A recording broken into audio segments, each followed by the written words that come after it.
All right, guys, we're going to take a look at proper maintenance of these machines. If you're going to get a beautiful Shark vacuum cleaner, might as well make sure it's working great. The straight emptying of the filter is side to side, right? So we remove once I remove this, all the dirt is contained within here, right? And make sure you're over a dust bin before you empty it, of course. And watch, I just got to push the one button and everything falls out, right? And this is where the bulk of the dirt, dust, and everything can come out, and that's in the container. The reason we have a top one is the filter in the circle thing. Usually I find dog hair and different things gets wrapped up in here. It just allows you to pick it out, empty it, turn it upside down, get it out from here, okay? So dirt and dust down below, just dump it out. But if you can see the dirt building up from there, there's a top one as well, okay? So now this is all taken out. Before I put this back, you can see it's sitting on the second filter. Clean, white, ready to go. It's perfect. But, after a few months of using it, you notice it goes pretty black. It's a straight sponge. There's a filter underneath here as well. These can be just hand washed and dried before you put back, right? And they fit snugly in, right? A hand washing and a drying is pretty straightforward. Both filters sit there. You go through the effort of cleaning your house, vacuum it right. Why make it a big problem? And then without these filters being clean, your motor overworks or it starts spewing dust back into the house. So just make sure it's all cleaned. Everything clicks on. Very straightforward. One side and one side. I'm taking my time with this machine because these three are very similar in their maintenance. Okay. They also have the HEPA filter down below. This is an interchangeable filter, one piece. HEPA means it actually takes out allergens as well. So it's doing a very good job making sure that the air that you're blowing back into the room is filtered clean. So you're not blowing dust back into the room. Okay. I'm going quickly now because it's the same model. I'm looking at the professional one. 2 side clips. I remove it. I'm trying to dump what's in it. It's the bottom button. The whole bottom half falls out. Dirt goes in the garbage can.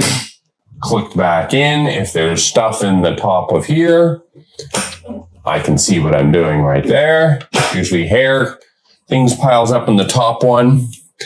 Filters are down here. We talked about the hand wash and the HEPA filter down here. Okay. And both sides click. Same one. This is your base model. Works the same way. Both side clips. Now I can remove the whole device. I'm emptying out the bottom. Dirt goes on the ground. Top if I need to. Clean these filters over time.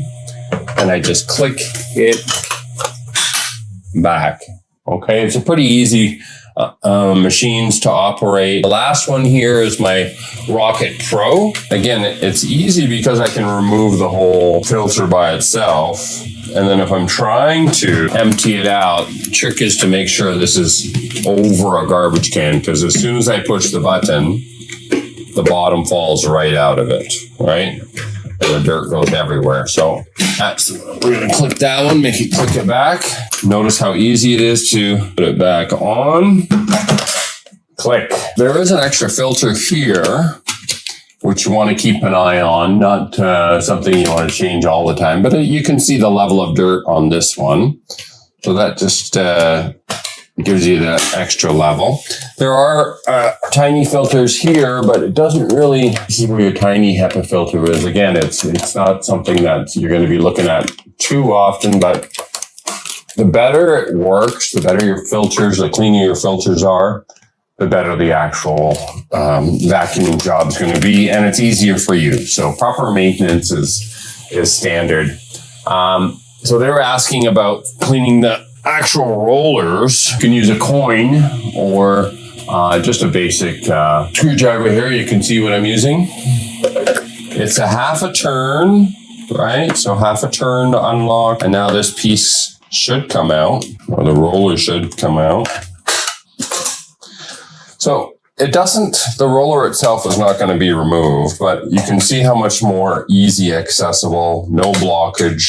Make sure everything's running smoothly, right? It makes it easier to clean it out. And then when you're putting it back together, it just fits in perfectly. And I'm just going to half a tight. And those 3 screws is pretty standard on the Rocket vacuum cleaners. It makes it very easy to maintain your machine and make sure your rollers are not spinning more dirt around all over the place, right?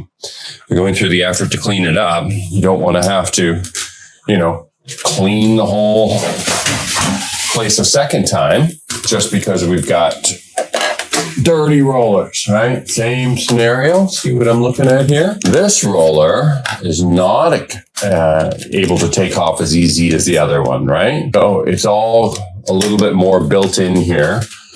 This is your base model. So I'm putting this one back. Let's take a look at the professional one. And this is something you want to keep an eye on if you're going to be working on the roller. Again, not coming off straight as simple as the other one, but it's got a little heavier, stronger motor in here and a larger container. And then the last one, same setup for the roller. See what I'm working with here. It does collect a lot of hair, of course, over time, but it doesn't remove, the whole device doesn't remove very simply as the portable. The portable has that one that you can just take off with a half screw. It's pretty straightforward. So that's one of the benefits of working with this one here. Okay.